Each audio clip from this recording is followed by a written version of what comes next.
This video shows you how to make your own bubble wrap mailing envelopes from home very inexpensively. Generally speaking, bubble wrap mailers that you would find on, say, eBay or Amazon. As you can see here, if you buy a 100-pack of these bubble wrap envelopes, you're paying about 22 cents each. So basically, depending upon which bubble wrap you buy and how many you buy, you're paying anywhere between 20 to 30 cents each, which is not bad, but you can make your own bubble wrap mailer much less expensively, about 10 cents per bubble wrap mailer, and it's not going to be quite as attractive looking as this, but for many of your needs, it's not really going to matter. The method that I show you on how to make your own bubble wrap mailer, it looks like that, which is not bad. And if you're, say, an eBay seller and you want to ship an item and do so much less expensively,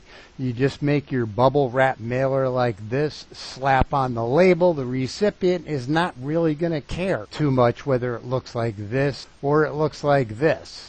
To make your own bubble wrap mailer, you're going to need two things. You're going to need duct tape and bubble wrap. You can buy bubble wrap in small quantities, say, 20, 30 feet long at Walmart. And you could also buy duct tape. The two things you want to keep in mind is if you want to save even more money, buy your bubble wrap in bulk, like for example at eBay. I'll put the link in the video's description, and you ideally want to use 4-inch wide duct tape. It just makes it quicker and easier and neater looking for your finished mailing product.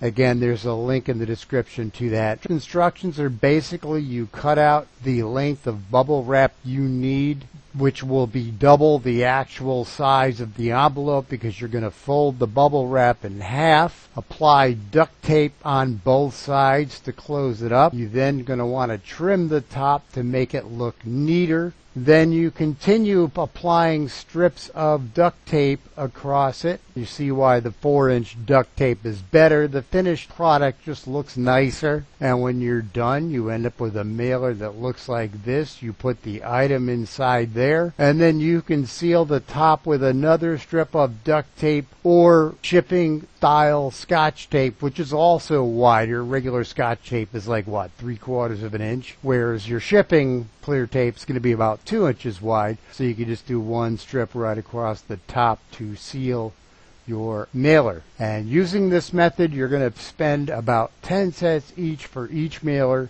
versus 20 to 30 cents each.